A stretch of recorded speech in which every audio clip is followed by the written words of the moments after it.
All right, looks like we officially live. Hello, everyone. Good evening. Hope everyone is having an amazing evening. Coming to you live and direct with another dynamic Instagram live. I know it's been a few weeks since I've been on here. It's been a lot going on, the holidays and stuff like that. But I definitely wanted to come in and have this conversation. If you're not familiar with me, I am Ryan McCrary, also known as the Funnel Doctor. We help creative entrepreneurs grow and scale online using sales funnels and paid traffic. So do me a favor, y'all. When you jump on, type your name, your business name. Also share this out. Put it in someone's story. Put it in your story. Put it in someone's DM. Just tag some people. Get some more folks in the room. We're gonna be having a very special conversation tonight. Got my good brother coming on, Malik Carter, aka Cobbs Creek Leak.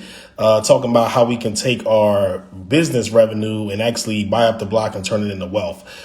So I know as entrepreneurs, we make money, but it's not just about making money. It's like, what are we going to actually do with the money? So let me accept this. Let me see.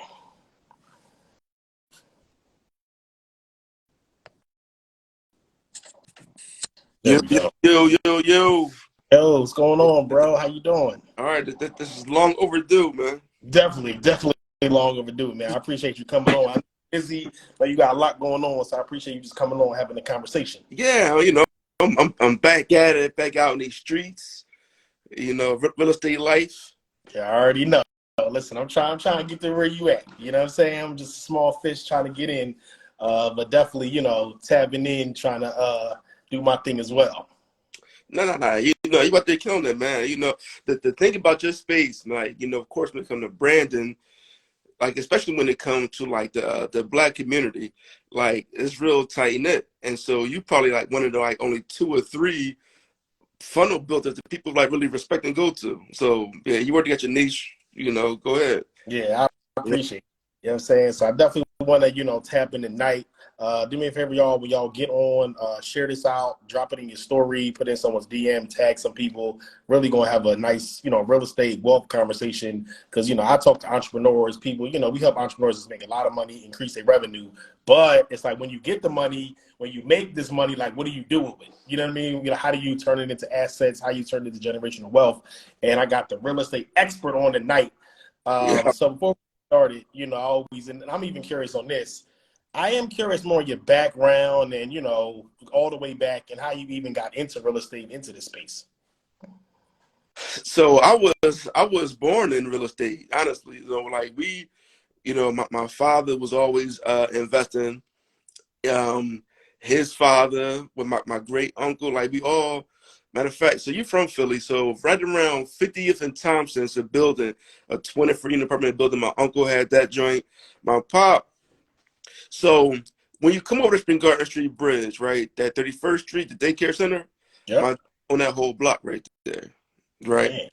And so he had a jazz club there. So where the daycare center is was three buildings, and my one of my close homies' parents had a sneaker store in there, and my dad had his jazz club, but the warehouse building that's apartments now that was empty. So he had his jazz club, and so he had him and his partner had it. Mm. And his partner, they didn't have liquor license, right? And so they were losing money hand over fist. And my pop, he had the money to save the bill to foreclosure. He had the money to save it, but his partner wasn't trying to bring his part, so he had to wash his hands, let that thing go. You know. Mm. But like one of the stories my dad always tell me is when he bought that, it was called the Justy Building, the Justy Building, right? So it was from 31st to 32nd from Spring Garden over Brandywine. We used to play tagging and everything. And so when he said when he bought, he had a choice of either buying that block or buying a block from Six and Lancaster all the way to that corner. The ones right now is the apartments, that one side, right? And mind you, back then it was to the bottom. Yeah, yeah. You know what I'm saying? The real bottom, the That real bottom. it was the bottom. You know what I'm saying, and so it really the cost wasn't crazy, and so they went with that one over there. The more practical play would be by that block, but it had commercial and apartments. But they were going for the gusto. 31st and Spring Garden, can't get a better view of the Right, city. right, You right. know, you know, early '80s jazz, Philly. They went for the gusto, and you know, they swang for the fences and struck out. But you know, it is what it is. So yeah, real estate. Been in real estate a long time. Like, we still got. In fact, I've got to do with these titles. We could talk about this also. My mom's side and dad's side, my dad's side, we still got land in Virginia from the end of slavery. My mom, I don't know when they got that farm, but it's 100 acres in Danville, Virginia. My mom was raised on that farm, and she left it almost 70 years ago, and we still have that 100 acres in the family. You know, so we gotta work on them titles. That's the thing, black folk. Y'all, listen, we gotta transfer these properties right. It's about to cost us a lot of money to untangle these titles after 2 and 3 generations done passed away. Mm. You know, we paying taxes on this land, but it could easily be out of here. So we gotta start transferring these properties right. Mm. You know, before your next question, like, I want to hit on this. It's very important because only black folks say this. There's no such thing as a family house, right? I know your uncle lived there or your auntie lived there after your grandma died. It Yep. is not a family house. It's a house that nobody transferred the deed and got a tangled Mm. title, right? Mm. So nah, no more of that. We want to transfer these properties the correct way from now Mm. on. Can you? I want you to explain a little bit about that more. Like, how do we actually do that? What should we actually be doing? Because that happens all the time. It happened in my family. Like you say, grandma died, your uncle lived there, your aunt lived there. They lose the house, can't pay the taxes or whatever. You know what I mean? Don't renovate it. So what should we actually like specifically be doing? And how do we do it? So here's the tough part, right? Because if grandma only got one house and she got 3 kids, Yeah. right? And right, listen, somebody gonna be strung out, right? Somebody gonna be a loser, and somebody gonna be responsible. Mm. And then what happens is the one that's responsible gets saddled with all the bills while the losers they're not paying the money in taxes, not fixing nothing up.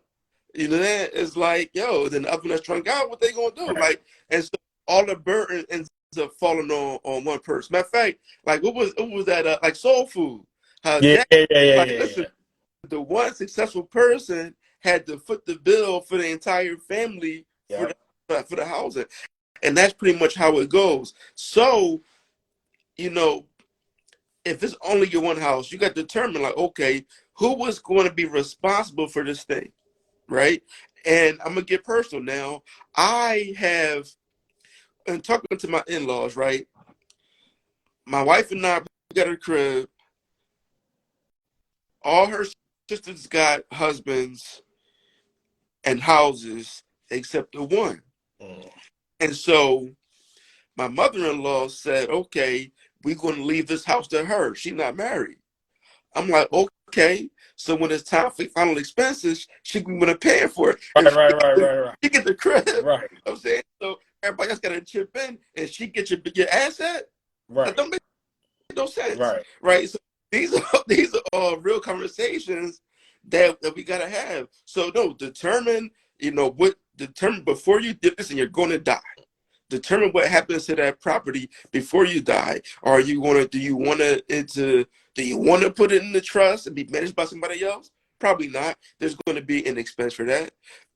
Do you want to put other people on the title? Maybe. It depends on how old you are, right? Because that'll save you from having to go through probate. Do you want to force them to sell it? You could put it in your will that is to be sold. There's a lot of different things. It depends on what do you want to do with this asset or these assets. Mm-hmm. But determine it well before you pass, like now, because you'll know where you're gonna go. Yeah, that's important because I think like we see a lot of people just don't think about it. You know what I'm saying? They ain't planning for it. They ain't thinking about it. They ain't planning ahead, to really. Not even about just thinking about it. it's like when you're talking about death, especially with Black families, it's kind of taboo, Yeah. right? Fortunately, not my mother so much. My dad, we talked about it. You know, we talked about passing and death and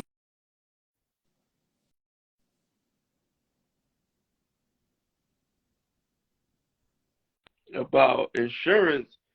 And he's like, "You trying to kill me?" He's like, "You trying to kill me?" It's like I don't like talking about that. It's like if you don't talk about it, then you're going to leave your land, your family hung out to dry. Right. Right. So these are like the everybody talk about generational wealth until it's time to talk about what happened after you Right. die. Right. Everybody want to go to heaven, but nobody want to die. Yeah, so that's what we on, man. So Hmm. so now I love. that's what they're talking about. That's the thing. We gotta, determine. You're not a financial advisor. Talk. You gotta talk to whoever's preparing your estate. I don't know what kind of assets one has, but Mhm. maybe you talk to the attorney, maybe you talk to a financial advisor, and just determine what the thing is. But your family, this I flip on, was at 51st and Catherine, right? Mhm. The house had a fire, and the lady kept telling me she's going to save the house for her granddaughter. Right, granddaughter was like in sixth grade, seventh grade, something like that. And I asked the lady, I was like, well, listen, is your granddaughter better off with a burned out house or a bag of money?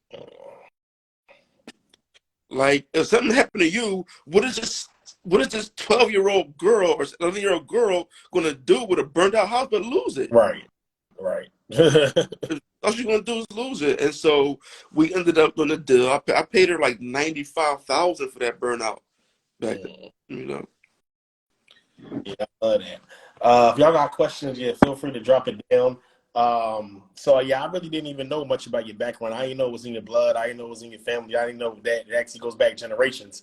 So I'm glad you shared that. So when it was time for you to get your feet wet, you know what I mean? Was it like, just taking over the family business? Did you start as a youngster? Did you get in later on? Like, what was your own personal journey? No, no, no. So my pop had me his projects when I was young. You know, um, a lot of abandoned buildings, walking on joists, playing tags on joists back in the day, my brothers, a lot of that in the construction band. But I wasn't really into it, right? I was more music boy. Like every young Black boy in the 90s wanted a rep label. Wanted to Yeah. Facts. try my hand at the music. I did go to college, in front of Central. And then I was a recording engineer before I went to college. I was in radio when I was down there, right? I tried my hand at the music. Then I was a party promoter. Actually, I did mixtape distribution for a lot of years, and I made a lot of money distributing mixtapes. And I ain't know. yeah, yeah, yeah. I mean, I made a lot of money distributing mixtapes, like on the wholesale side. Like I was selling, like let me give you for instance, right? If K Slade dropped, I could sell 5,000 of them, right? If it was like if it was Clue, I could sell 15,000. If it was like a Silver Surfer, I could sell like 3,000. If it was like a Tony Touch or a Dua, I could probably sell 8,000, 9,000. Juice 5,000, and they was dropping every month. So he's making that money. You know, hand over fist. Look. Hand, hand over fist. I still got some You still got it. mixtapes, right? Yo, And crazy. right, well, this is called a master, right? So I'm gonna break this down for y'all real quick. So this is a master.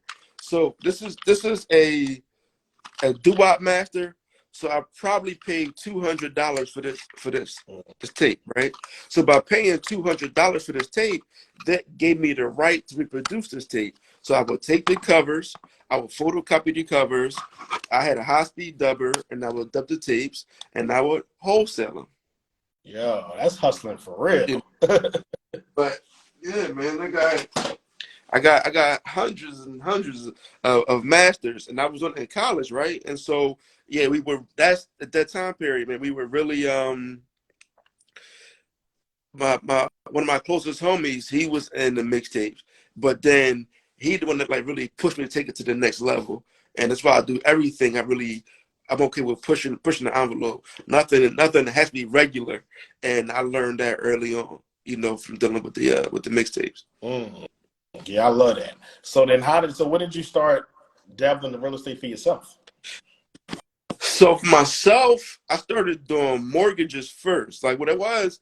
So when I first I was making money in music, and then that stopped abruptly, and I was making money to start doing parties for a couple of years. I was doing parties in Durham, made a lot of money doing that, and then my dad got sick. I came back to Philly, and so the parties was over with me, and I didn't have any. I didn't know what to do at that point. So I'm in Philly. I got a degree, but anybody hired me. You know, I got no experience. I got a degree, no experience, uh, and so I went to one of my cousin's friends worked at a mortgage company. He was a loan officer. So my how much money they making. So I became a loan officer with them, and I ain't gonna lie, we was caking up. We Mm. was listen. We had it was no license required. Damn. I remember it was a 19-year-old. He's a 19-year-old high school student. Did 20,000 one month. Damn. That's part time. It was the money was ridiculous then. The money was out of That's control. The money out of crazy. control, and so I took that money, and I ended up doing the deal, and I bought I bought a piece of real estate. I bought it to flip it, and I didn't do it didn't flip. I still own the house actually, and never sold. And then I did another flip, and I bought another house. Did rooms. I did rooms at 21st and Dolphin. That was never, never again. Never again would I do that. Right. And so I've kind of been all around the bush, but just started, buying rentals and really understanding that, getting that cash flow. But of course, when I was buying the houses were cheaper, I was buying it for 18, 19, 20, $25,000. And which is really hard to do now in Philadelphia. Yeah, we know. So someone starting out, they just getting into it. I know there's different schools of thought, there's different strategies. Everybody got, they lane and what they like to focus on. So if I'm just starting out, if I'm just getting in the game, what would you suggest, is the move? So it depends on what the goal is, right? So right now, so what I've really been pushing, maybe for the past 2 months, is buying a mixed use with the FHA, right? So what a mixed use property is there's a commercial space. Well, there's more than one type of mixed use, but for this example's sake, the mixed use is a um, a commercial space in one part of a building, and then a residential another part of the building, right? And so as long as the residential is 51% or more, then you can still buy that property with an FHA mortgage, right? Which means you only have to put 3.5% down.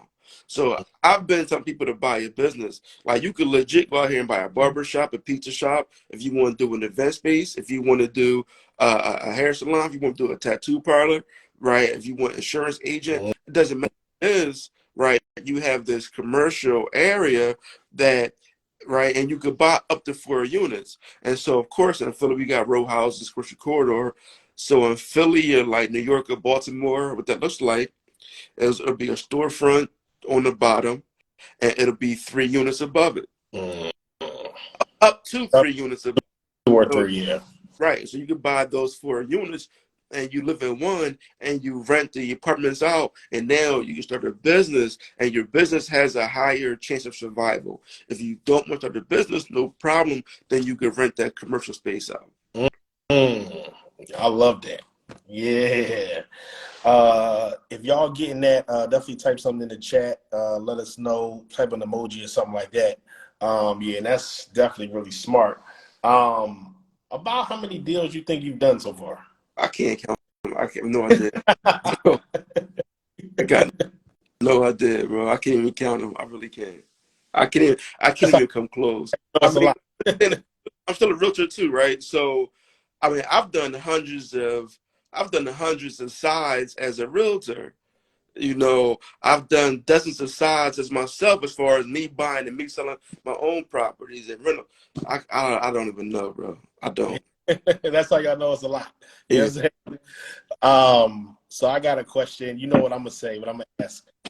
All right, can you use funnels? Can funnels apply to real estate? Can funnels can apply? Yes, funnels can. So we use funnels in real estate, not we use funnels in real estate right now, actually, right? It depends on what capacity, right? As a realtor, as a person that sells property, 100%, you know, use funnels to bring your buyers. As a person, I do also sell um, off-market properties, so I will have a funnel for those buyers. I'm sorry, for those buyers, I have a funnel, right? Then there's a funnel for advertising for rentals. Right. You know, so yeah, 100%. Funnels everywhere. Yeah, that's what I always say. Funnels everywhere. Funnel, Shout out to Dre in the chat. He said I was looking for. Dre, was good.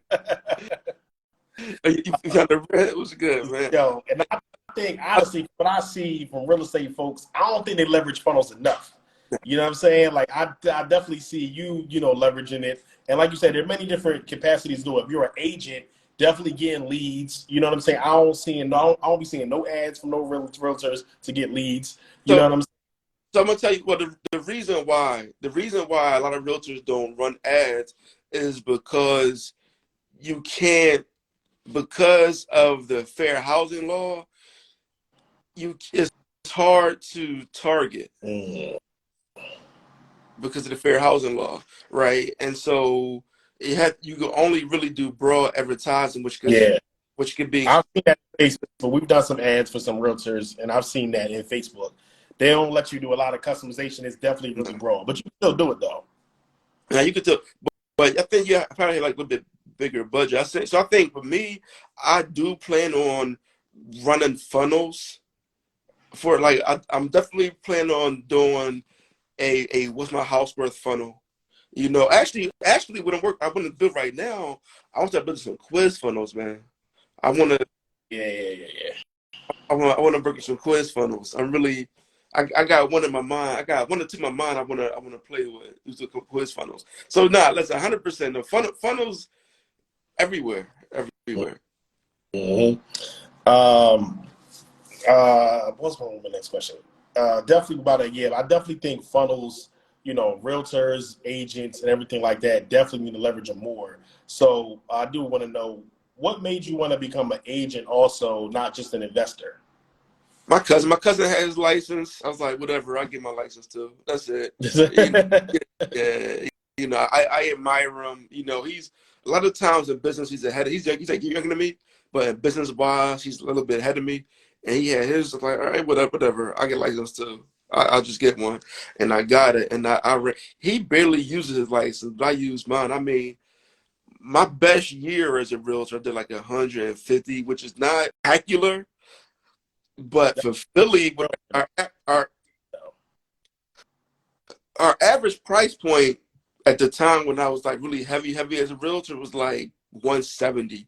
Really? Yeah, Dang it. the price point was super low, and it's not that much now. More now, it ain't but like 215, 220 right now. Yeah. You know, it's a lot of houses in the city, 30, 40, $80,000. Mhm. So that brings the average price down. You know, so you know that's what I definitely say that. Yeah, all right. So how many, I know you got the nickname Cobb's Creek Leak. So how many properties have you acquired around the area or all over the city and all over the country, probably world?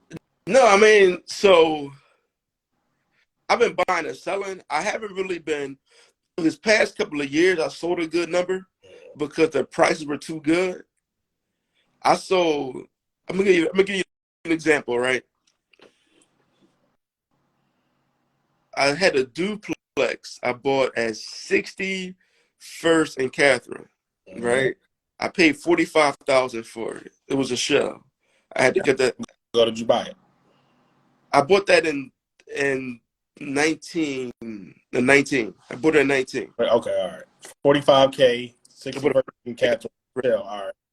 and I didn't do anything with it until the middle, like around middle of 20, I started working on it, right? I put like 130,000 to the rehab. My goal was to keep it. I did it nice too. I had a whole plan. I was like, okay, I got this duplex here.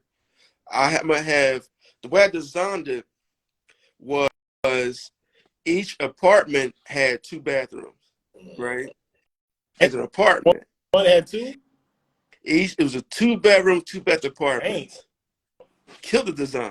Design all that. That's crazy. All that design, right?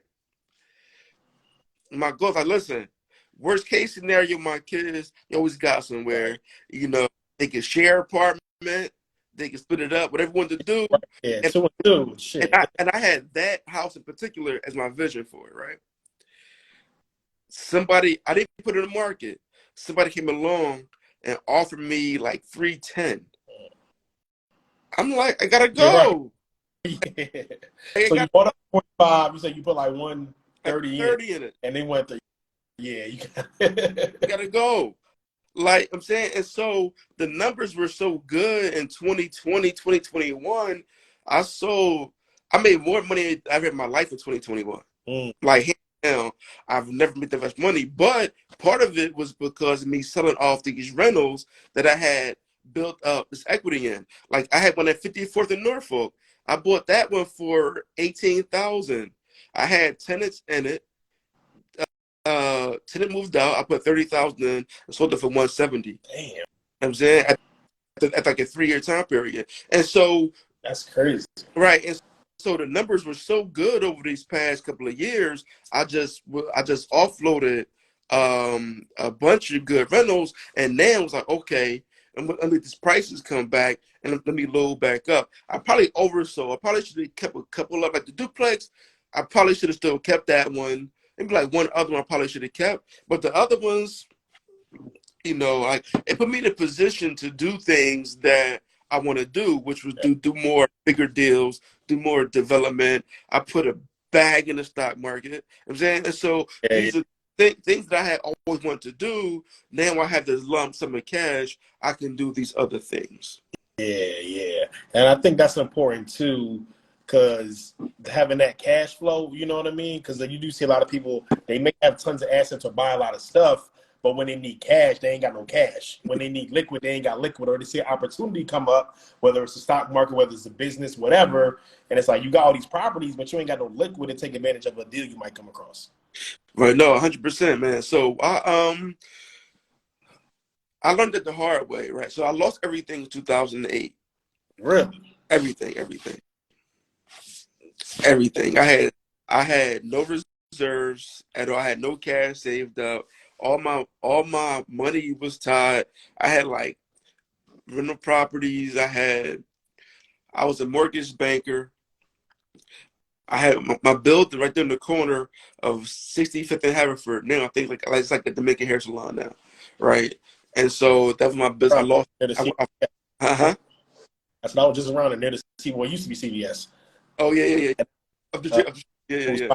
When I go there too. Right. And so I lost that building. I lost that business. I lost everything. I made almost no money for 8 months, 0. And so I had employees, I had everything. So I went dead broke and had to kind of rebuild everything, you know, from there.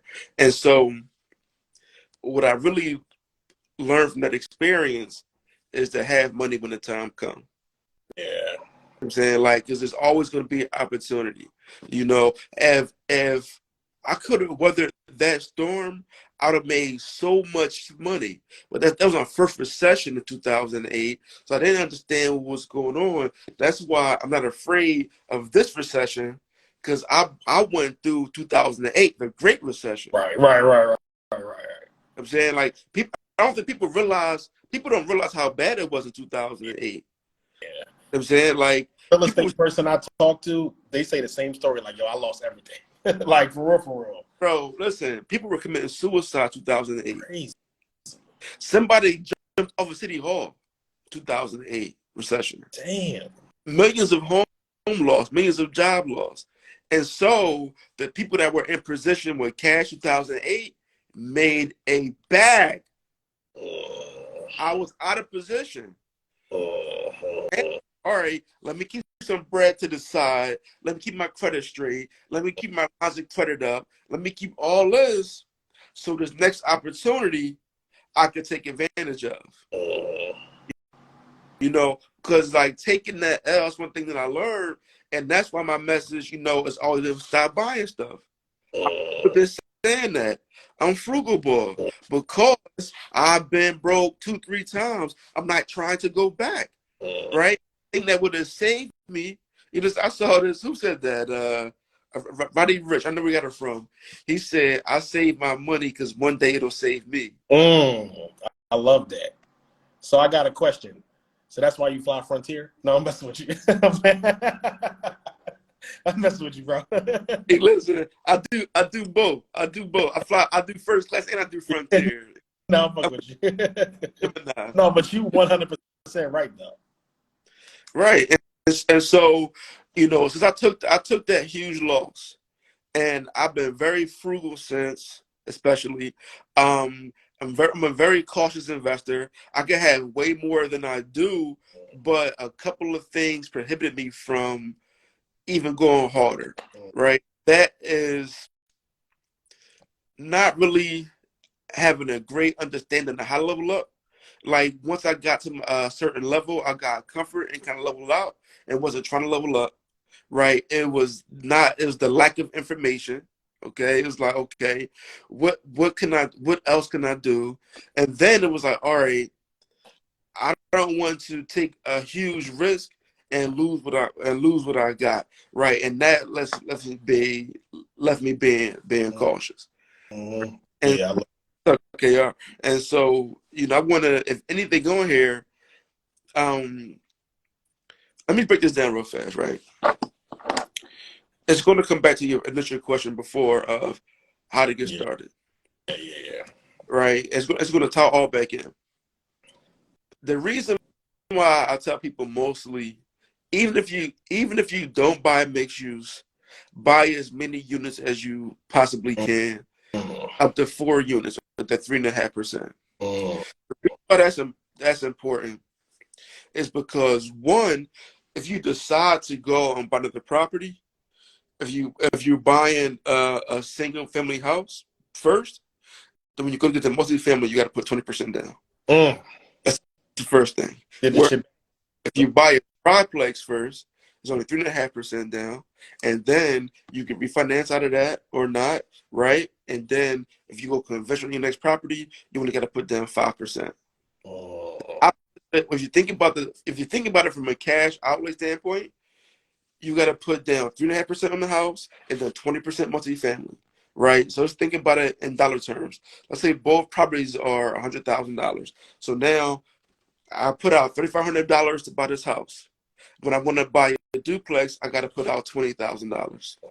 Or you could put out $3,500 on a multifamily house, and then when you buy a house for yourself, if you don't refinance, you do conventional, you only got to put down 5% or 5,000. So it's $8,500 out of pocket versus 23 five out of pocket. It just makes way more sense to do. Definitely. All right, I got a question. Mm-hmm. So if you do, how come if you do the 3.5 for the multi, and then when you want to get your second one, how come you don't have to put 20 down on that one? Because you're buying that as another owner occupied property, right? Mm. You're only obligated to stay in these properties, obligated to stay in these properties for a year. Yeah, yeah. Keep a piece of mail there. And I'm playing. Yeah, I know what you no, mean. no, doesn't. I'm not about Yeah, fraud. Listen, me neither. move, Hell no, move, we ain't doing that. listen, move into the property. Yeah. You stay in the property. If you want to move out of the property. Yeah, Okay, yeah, yeah, man, right? But the purpose is, you know, you can get more favorable terms as an owner occupant. yeah. Okay, Yeah. right. So you're gonna get better interest rates. You're gonna get less points up front, less money out of pocket, you more favorable terms, and you do it right, and that's it. And you could really keep doing it. I mean, it's not. There's no there's no rule or no law about you moving. You could use the same strategy forever. You never have to stop. Yeah. You just move. Mm. Right. And that's it. And so my thing is like, all right, one of my key phrases, right, is $2,000 a month can save your life. Mm. Now, with $2,000 a month can save your life, right, is because when I was doing mortgages, most people were in $30,000 for debt. The worst person was 30K in debt, right? So if you stop buying stuff and then you figure out a way to make an extra $2,000, then that means in 15 months, 18 months, you're debt free. Mm. Well, at least bad debt free. You still get your house, whatever else. Yeah. But you give it all your credit cards, you get everything else. How easy is your life when your actual paycheck now can actually go to you? Yeah, right, exactly. Right. versus going to Visa, Mm. versus going to everywhere else, right? If you can buckle down and not spend any frivolous bread, then in 2 years life would be super easy, right? Mm. And so now think of this scenario, right? Let's just only duplex, forget everything else. Let's go only duplex. You buy one, 180, 200 grand, right? Your payments are, let's say, $1,300 a month, something like that, right? You get a tenant and another apartment. Say the tenant only pays $900, right? So now you're only out of your pocket $300, Right. right? Most people paying like 12, 13, 14, 15,000 in rent anyway. At least. So now, At least. right. So now instead of paying that 1,500, you got 900 additional dollars going into your pocket every month, Mm. right? And to get everything else. And so now it's hard to think about your next move. It's hard to think about living your passion, like living your dream, when you only think about paying these bills. When you don't have that burden of the household beating you down like Atlas holding the world up. When you don't have that, then you can exercise in your genius. Mm. And then like, you know what? I always wanted to try your drop shipping business. I always wanted to try a clothing line, right? Let me call Ryan up, get a funnel built so I could test this, right? And then not only that, if you don't have the burden of your household on you, you can actually pay for the funnel, Right. pay for your ads, Right. pay for your inventory, right? You can take time to sit back and even just to think about what is it I want to do? Mm. What do I want my life to look like? Mm. I know I don't want to look like is coming into this job every day, being tired as hell when I get home. Still got to do homework. Still got to cook. Still got to get the kids ready for tomorrow. When do I got time for me? Mm. And on the weekends, I got to go Uber. Yep. Right? Mm. That's what I don't want to look like. So we need time to think about what we do want to look like and how to implement these things. Mm. Right? And so that multifamily is more than about financial freedom. I think it's more mental freedom. Mm. Damn, that's deep. Right? You get to free up your brain capacity, man. Mm. So that's why I'm on it. Like get the debt burden as low as possible. Right? And then another thing is called DTI, which you know about. Yeah. That's a ratio, right? So now if let's say you make $180,000 a year, right? You feel like you can afford this house for $500,000. You feel like you can afford whatever. You're like, yeah, I make XYZ, but you got that Benz, you got the credit card payment, you got the student loans, you got so and so. So now your debt to income ratio, the bank like, no, dog, you can't get Right. that. We give you 40. Mm. We give you 140. You got way too much debt. So now you got an opportunity to buy a big deal to invest, but you can't do it because the income ratio is so high, so you can't borrow the money. Mm. Right? So we want to get rid of that debt as fast as possible. Get that out of here. Right? You want to have as much. There's ain't nobody out. You're not going to spend $200,000, $300,000, $400,000 on a deal. No. You going to leverage that bank. You going to leverage your credit score. You're going to leverage the bank, and they're going to give you they going to get the money about the deal. But listen, you chose a G-Wagon. I get it. They're nice. Yeah, right. But that G-Wagon can hinder you from being able to put $100,000 in your pocket every month with a bigger deal. Mm. Yeah, that's really why I'm a huge adamant, man, about people just becoming more debt free, making more investments. And I understand everybody doesn't want to be in real estate. Everybody doesn't want to be a landlord, and that's okay. And I don't think that if you don't want to, no problem. You should at least own where you live at, Yeah. or at least get a few units that's going to pay for themselves. Because what's going to happen is, prime example, I bought this house right here. I'm in it right now. I bought this house about 7 years ago. I paid 117,000 for it. Oh. A house on the next block a few months ago sold for 425. Dang. I'm saying, and so I made $250,000 in equity just for living. Yo, repeat that again. Somebody type that into something. We're gonna tag that. I'm probably gonna put an ad behind this video. He said I made $250,000 for just living. Just for living. I didn't do anything. I just lived. And I made $250,000. That's deep. That's deep. Right. And so that's why I'm saying, like, that's the power in real estate. So if you don't be a landlord, just get enough real estate that you could pull. So here's the thing, right? A lot of people going to get in business credit. They borrow this money, but they don't have the income to pay back. That's The thing with real estate, at least if you refinance out of a house, you got some tenants in there that's going to pay that mortgage down. right. Even if your business flop, you know, took that $50,000 out, but you're not paying it out of pocket. When you take that business line of credit out, that credit card, that loan, if your business flop, you still owe all that bread coming out of your pocket. Right? So just get a piece of real estate, right? It's easy to say buy some real estate. It's not that easy. You do have to have some understanding of where the market is going. What are you buying? The one thing I will say is nobody needs to be guessing where to invest. The answers are written. If you read, it'll tell you where to invest.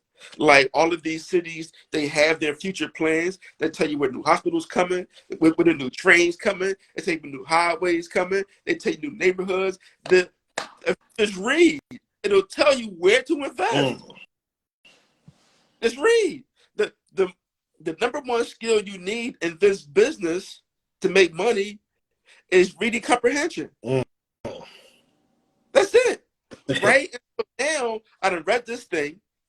It's telling me that, XYZ company is coming here. They have 15,000 jobs that they're bringing with them. You know what? Maybe I should get close to that place. Right? Maybe that's the thing. And now, right, the zoning commission meetings, they tell you exactly where to buy. Why are you guessing? They tell you where to buy. What are you guessing for? Shout out to my guy Tim in the chat. Tim, I was supposed to be in Dallas last week, but I couldn't make it. As soon as I come, I'm gonna hit you. I gotta get down there. But I don't think people understand how many gems you just dropped. Like seriously, you literally just gave me the game right now. Like seriously. I mean, and that's it. And so, listen, I'm aggressive with real estate. Don't be me. It's okay because it can be stressful when you care. Yeah. If you care about your tenants, it can be stressful. If you don't care, easy breezy. But I repair my properties now. You know what I'm saying? Listen, I make more money now from being a good landlord than when I was a slumlord. I was a slumlord, I lost money. But when I turned it on, become a good landlord, repairing properties on time, like actually showing them, no, it's different. But the money got better, and so just get a few, right? As as time goes on, you build that equity. Your tenant is going to pay that debt down. The appreciation probably be worth more, and now you have it. In fact, I'm gonna give you a different way, something else, right? And so then in a couple of years, maybe you have that 20, 30, 40, 50,000. You can use that equity to start whatever you want to start. Another way, now my youngest son is asked out because I ain't start for him yet. My oldest son, I already bought a building that I earmarked for him. When he goes to college, should he go to college, I got this building right here. I'm still a student loan debt. He won't be. Here is specifically to pay for his student loans. 14 is his to manage. He has to collect that rent. When he turns 14, ain't no allowance, ain't no prime money. If you need money, where you rent at? Right. Dang. I'm not going to give him all of that bread every month, but he can spend a portion of it. But now he's learning saving, he's learning maintenance, he's learning about real estate, and he's out of my pocket. All on him. But I bought that for him when he was 3. He's 10 now. So whatever it's worth, once he gets to college, we can sell it, we can finance it, whatever. And so he's going to come out of college scot-free. Ain't no student loans for him. Damn. I'm saying, so it's a lot of different ways to use real estate to pay for your life and make your life easy. It's just about having a firm understanding of the things that you can do. Man, I love that. Tim said another gem: Home Depots and Lowe's are being built. Thank me later. Definitely. Yo, bro, I ain't gonna lie. Like, I've been bit by the real estate bug. You know what I mean? Like, just me getting my feet wet. You know what I mean? I did actually do what you just said. Like, I bought a mixed use 3-unit. One is commercial, other 2 residential. I'm about to move in there. The tenant just left. So I'm definitely like liking it. I'm getting my feet wet. Of course, you know, getting used to being a landlord. Everything ain't good. It's definitely ups and downs and stuff like that. So my question, you know what I mean? I'm about to turn this into a personal consultation if in case y'all don't know. No, I'm playing. But, you know, I'll call you if I do have questions, though. And, you know, anything you need, I got you. But so me just getting my feet wet. This is my first property. I did FHA, mixed use, 3-unit. I want to build up my portfolio. I'm about to move in there and stuff. Like, what, in your opinion, like, what should my next move be? Because I definitely, like I said, I got bit by the bug. Like, I'm loving this. I want to build up my portfolio. And I, of course, not right now, but I'm just thinking, like, in the future, what should my next move be? Everybody's different, right? It really depends on, and also depends on your risk tolerance, right? And you have to know yourself. You know, I know that I get anxiety, right? Because you think about it, I'm on the hook every month for tens of thousands of dollars worth of bills. Every month. My Amex bill the other day was $40,000. Dang. You know what I'm saying? It's like Amex. That's not mortgages. That's not car insurance. That's not water bill. Duh. And so I gotta do with taxes. Yeah. I got a lot of bills every month. And so it really depends on your end goal, right? If your goal is just to build a portfolio, Philly. The thing with Philly is still underpriced. It's still underpriced. And people think it's overpriced, for real. No, Philly is not overpriced. People from here think it's overpriced because they know numbers. Yeah. Philly, they like, how does row home go for $300,000-$400,000? That's, you know what I mean? They like, that's crazy. And they used to, you know, back in the day, how it used to be. No, Philly is still underpriced. There's a lot of growth here, but if you are somebody that, if you only want cash flow, you're not really worried too much about appreciation, then you could go to a cheaper market and really scale up, right? I'm not going to mention that market on here right now, but I'm looking at another market, and I'm looking at houses for 17, for 25,000, and you can still get a good Section 8 rent, 1,100. 1,200, so you can still get really good rents for the same thing we get here, but for a quarter of the price. So, and looking at that, I'm also um I don't think certain areas are overpriced. I think everything is priced right. Because the market will tell you if it's overpriced, then nobody will buy it. People still buying it, it ain't overpriced. So oh, I'm looking. So I would say also new construction, which I'm working at now, but not necessarily here in Philly. Like I got some stuff here, new construction I'm working on, and it's just taking forever. There's a lot of Illinois I got to deal with. So I am doing new construction in North Carolina. I really like the South and and Southeast. From like the Carolinas, part of Virginia, the Georgia, like especially the Georgias, like people are moving everywhere. And once again, you have to read where people moving to.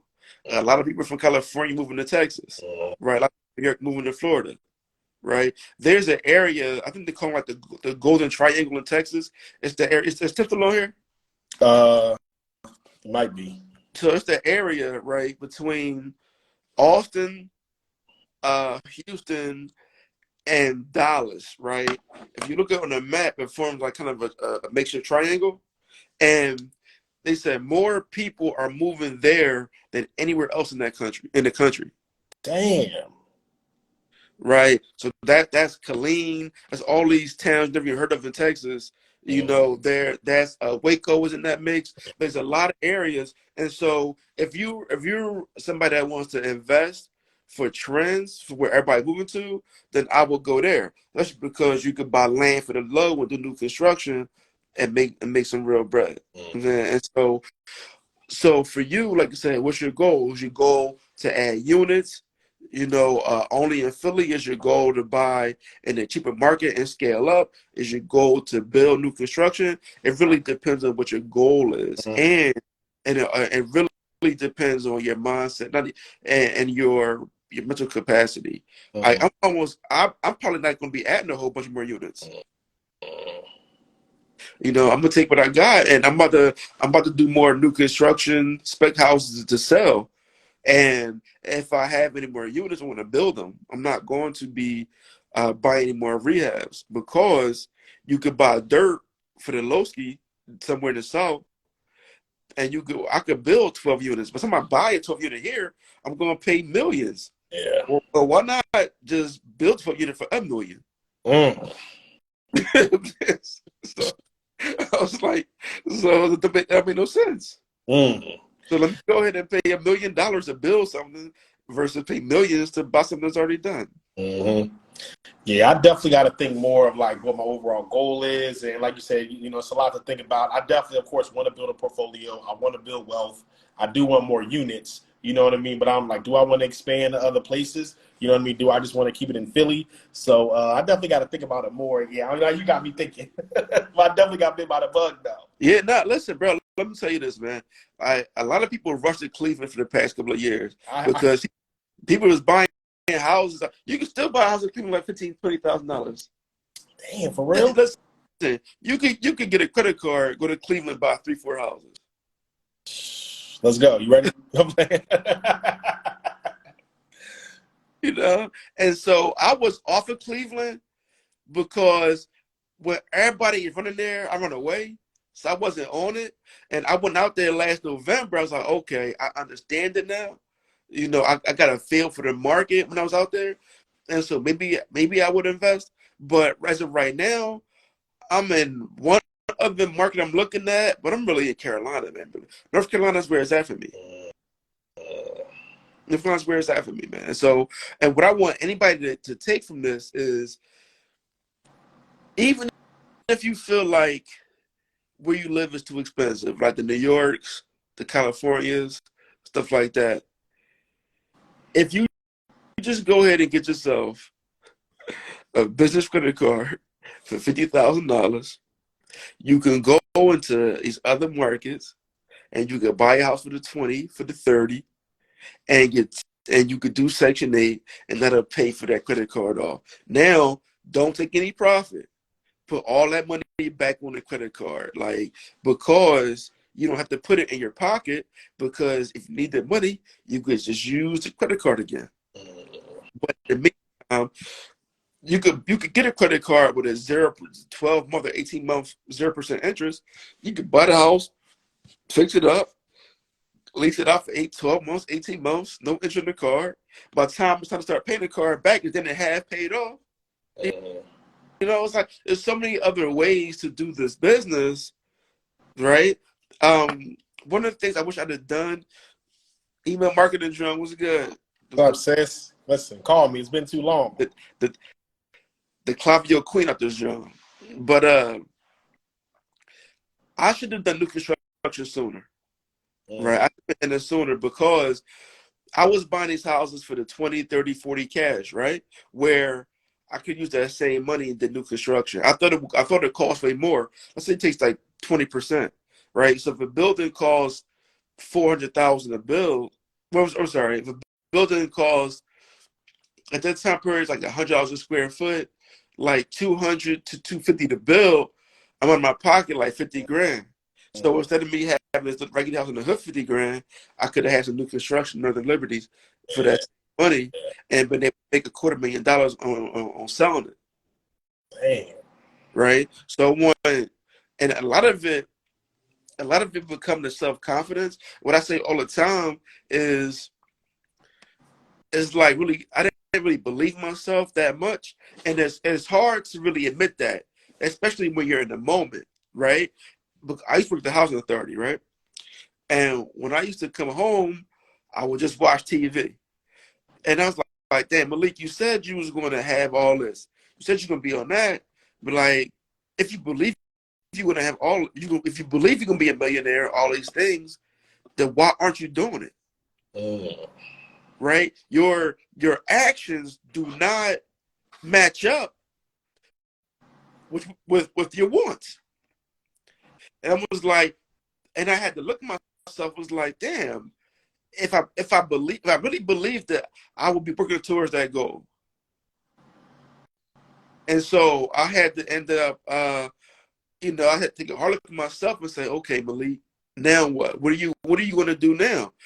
And then I was like, I took myself serious, and I got busy, and it was the best thing, because I might stick with the housing authority. And when I left there, I was making $55,000 a year.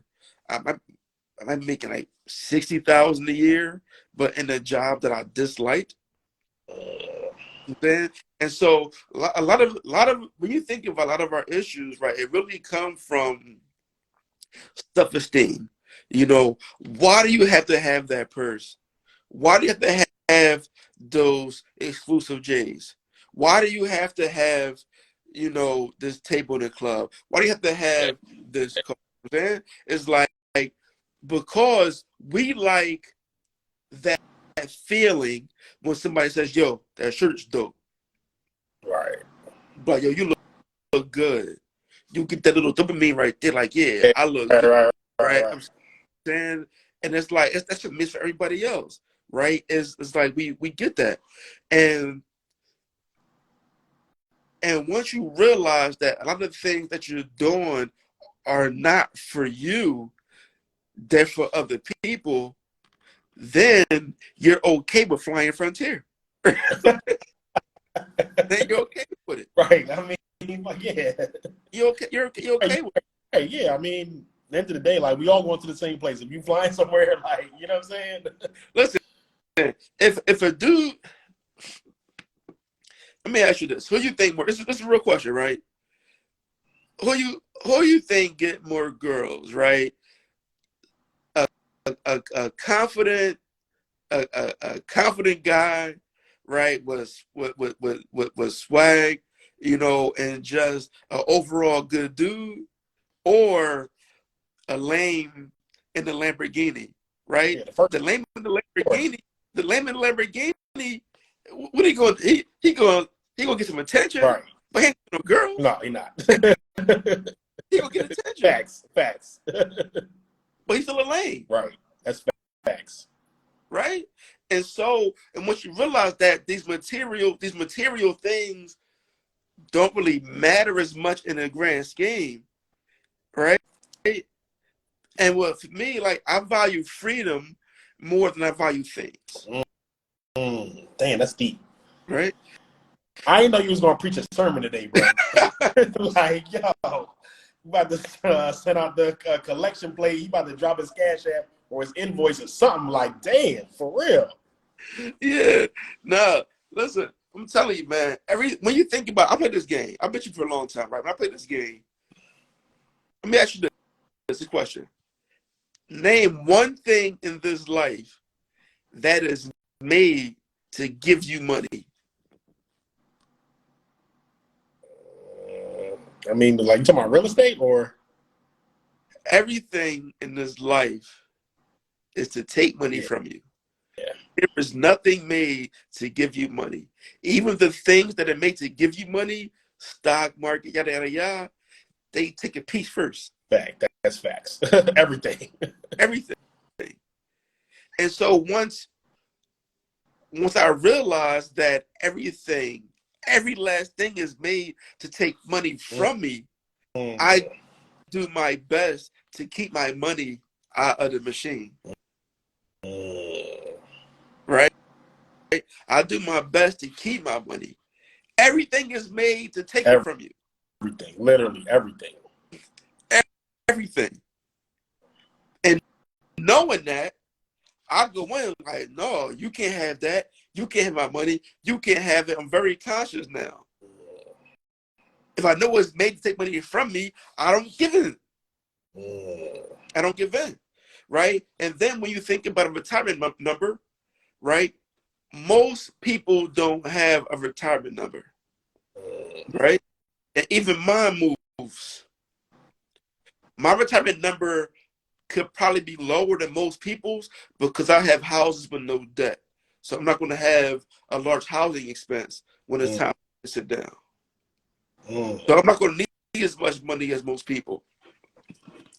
But every dollar that you spend that's not going to retirement, you got to work that much longer. Right? Because retirement is a dollar amount. How much money do you need to fall back? Right? And so it's like even down, if I spend $250 on the Nantucket Nectar, or you think about compound interest, how much does that really cost me? And that might cost you 2 days worth of work. Right. If you think for a 20-year time period versus being invested. So, but I go on and on, but ultimately, stop buying stuff. Yeah, right.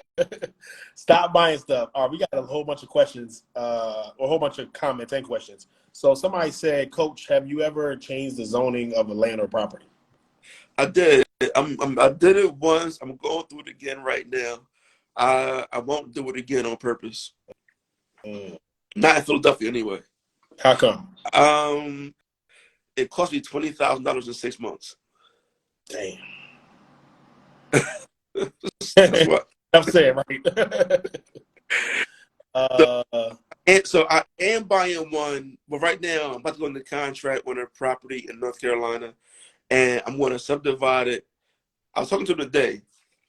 The way the land is 1.25 acres, and the way the land is, by me subdividing it, she said it's going to make it 2 illegal parcels, and I had to get permission to have these 2 illegal because they're regular size parcels. So I got to get permission. And so I am going to do that in North Carolina. Bro, when we going to do a deal, man? What's up, man? I'm ready. Are you ready to go? I'm ready. Listen, you know what I'm saying? I'm down south with it, man. Right. I'm ready. I ain't got you or MG money, you know what I'm saying? But I got a little something I can bring to the table. I ain't got MG money. Shout out to MG. Shout out to Matt. Alyssa said, so good. All right, said, right, this shit is for them and not for you. Nope. He said, nope, I'm not flying Spirit ever. I might do Frontier, but I don't know if I can do Spirit, bro. I do both. The key is I pay a little bit extra to the front because the seats are a little bit wider, more leg room, and more padding on it. Spirit They take you through that funnel. Every bag you gotta pay for. Like everything, they gonna upsell you on everything. But you're right though. Our black people love to look rich instead of actually being rich. Facts. Right, they be flossing and brosing with mama sofa. Yeah, I don't think any I'm gonna do a post. Matter of fact, you're getting a preview of my post tomorrow, and I'm trying to think of how to word it. My post tomorrow, but I'm gonna get very serious. Right now is the easiest time in the history of the world to get rich. There's never been a time that's easy to get rich. I mean, people are running big bags up. I agree. Now, why I agree, 100%. Now, why would you say that? Somebody gonna ask, well, what made you say that? Because all you need to get rich is this. Fact. I know that. Right? All you need is your phone to get rich. Rich. I'm not talking about like a little bit of money. No, like I know multiple people. I know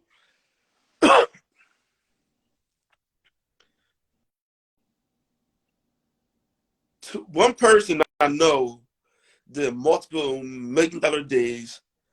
I know a bunch of people that had multiple 100K days. A lot of people having 100K days. It's like it's sweet now to have a 100K day. Facts. But at the end of this rainbow, it's going to get tighter. I don't know how long this run is going to be.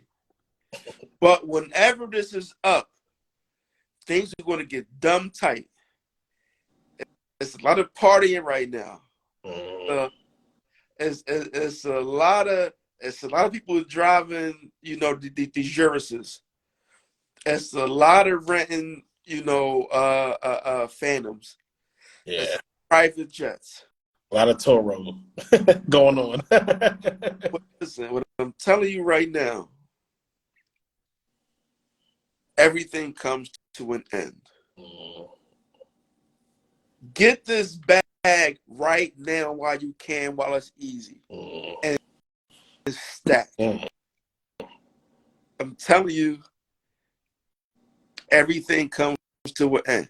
Yeah. And when it comes to an end, you don't want to have a story that you balled out for 3 or 4 years and you got nothing left.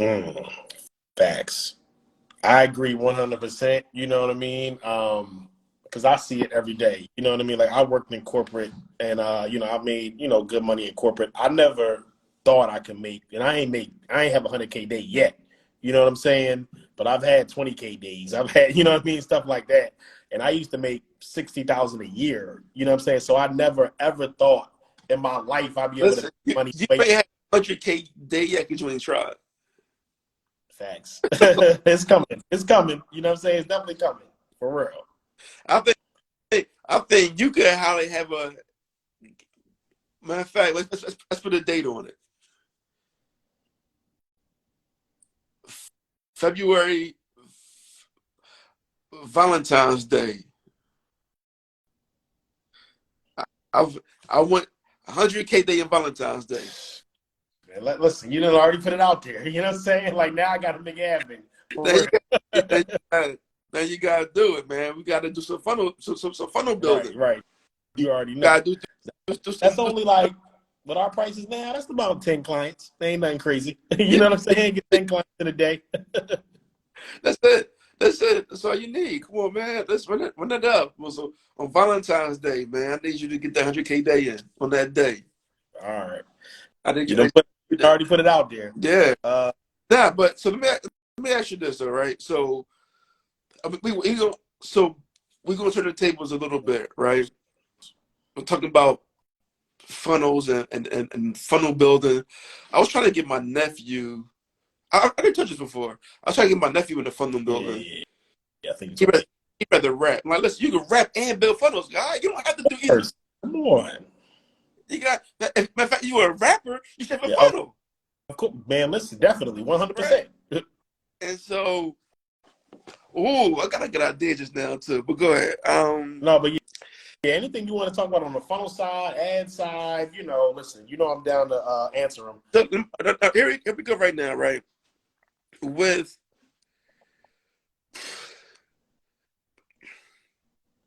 I'm trying to say this because I don't want to. So right now, right, I was trying to get my nephew, and I told you doing funnels. I said, but he rather rap and not do both. Hopefully he does both. We'll see what happens, right? But now, when you're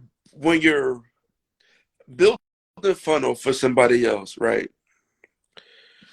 What do you want them to have before you even begin working with them to build the funnel? Great question. I say it's proof of concept. Product market fit. Preferably some sales and some customers already, because I always tell people the greatest funnel in the world is not going to be a substitute for product market fit and something that people want to buy in the marketplace. You know what I'm saying? So whatever you selling, product, service, digital, online, offline, brick and mortar, you need to make sure it's viable in the marketplace, that people are already buying from you or someone else, and there's a demand for it. You know what I'm saying? Because I see so many people, they got all these ideas. People DM me every day or get on calls, whatever, about all these ideas, and then you get a funnel built or whatever, and then it flops or whatever. Oh, funnel's a scam, it don't work. But it's like, no, you didn't test your idea. You know what I mean? You didn't actually get someone to pay for you. It's all in your head, and just because you think it's great don't mean the marketplace think it's great. So I think that's the first thing. That's what I was. I'm gonna tell you what my struggles were. My ads are trash, bro. You always tell me that. My trash. I cannot record. I need to pay a TikToker to make an ad for me, man, because my ads do not convert. I just do not. I have not made a great ad yet. I made one pretty decent ad. I made one ad, like, you know what? That one converted some. But what's my ad? Very low conversion. I gotta do better in my ads game, man. I'm not, I'm not a Josh Crisp or Neo. Yeah, Them bulls are masterful when they come to ads. definitely. So look, all right. So what's the easiest business to scale to 100K months right now? Oh, that's a good question. It depends. The one we working with right now that we seeing scaling crazy, travel. I got some travel clients right now. They killing the game, like literally killing it. You know what I'm saying? Because of course they got the price point. You know what I mean? They mostly do exotic trips or special destinations, actually creating an experience. You know what I'm saying? So they got pricey trips. And then people want to travel. They know they avatar. A lot of them serve middle-aged Black women that got money and they want to travel and they got the bag to do it. So right now, of course, there's tons of other industries and niches and people running the bag up. But that's the one I'm personally seeing in our business with our clients. Travel businesses running the bag up. Yeah. So the one that you're working on for me, I probably should have changed to something different for my upsell, but I had that done. I probably get that stuff done to get that thing launched. Yeah, But we're ready to go with that, bro. yeah, I know. I just Accept I everything. deliver this stuff for the upsells. I gotta actually do it. I got to do it. Okay. I thought that shit was done. No. I gotta actually do it. Right. I thought it's gonna be easier than it actually is, but I probably knock it out this weekend, honestly. But do that. So now, are you seeing people? Are people still having success with t-shirt brands, or do they have to go up to hoodies or sweatshirts or what else? Good question. It's a lot harder. I do know some t-shirt brands that's still killing it.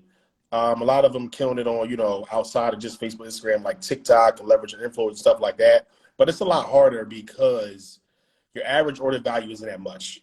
You know what I'm saying? Even selling t-shirt, even you selling a hoodie, $50, $60, like whatever you charge, unless some exclusive brand or, premium brand or something like that, it's going to be hard to scale because your order value isn't that much. So when you factor in your fulfillment costs, your acquisition costs, if you're spending money on ads or marketing to acquire customers, and then you ain't really making that much when people shop with you, it's going to be harder to scale because online it costs more. It's more expensive to acquire customers now.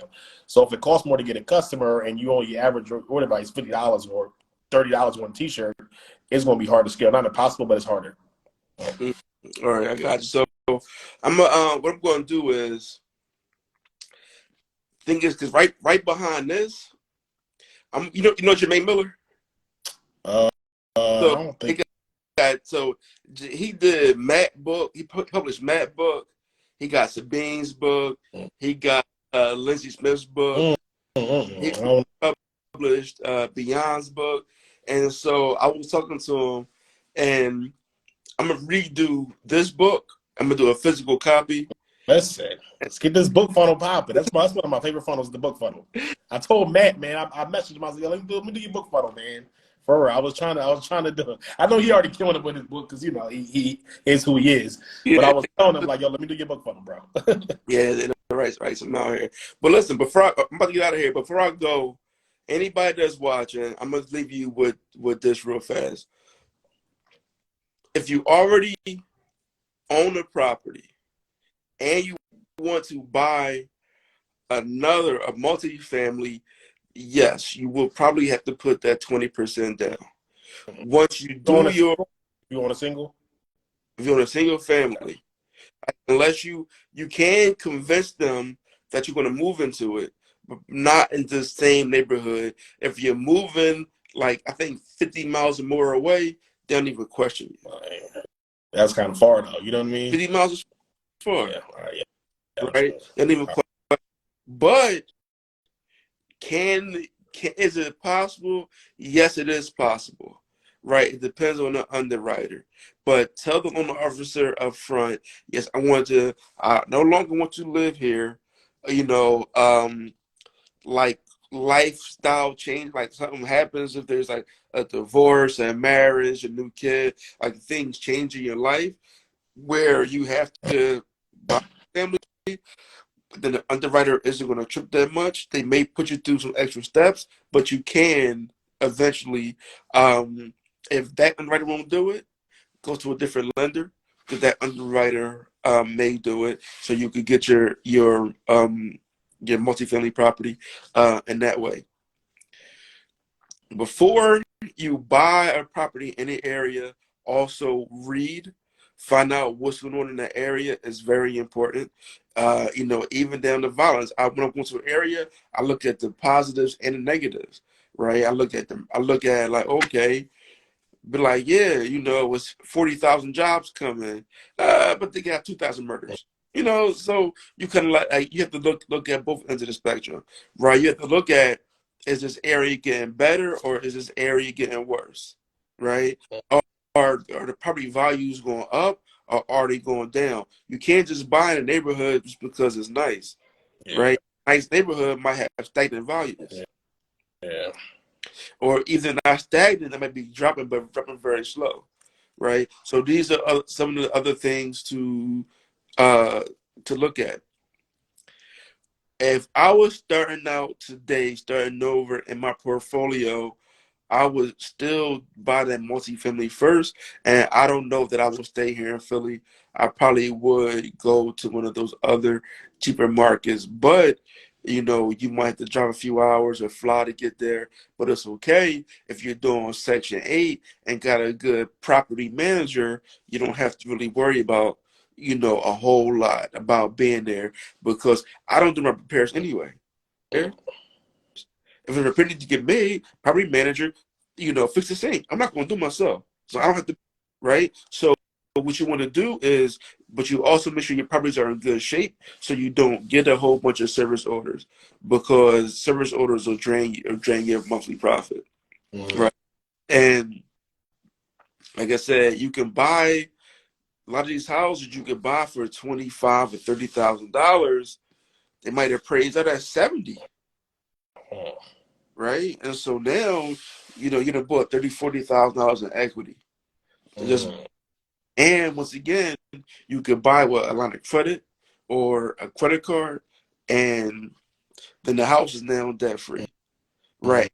You could, even if you did credit card, if you start a LLC today, if you know you plan on buying property in the future, then you can start an LLC today, so that when you're ready, you could get a business credit card in the LLC. Right. You know, It's like if you know you're gonna do it, then just go ahead and season that LLC so it's easy for you to get financing later on. Mm.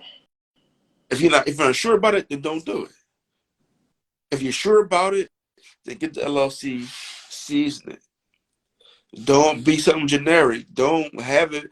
Don't be Williams Real Estate Company. Yeah. Something generic. Williams Holdings, Mm. right? Williams Consultation, Mm.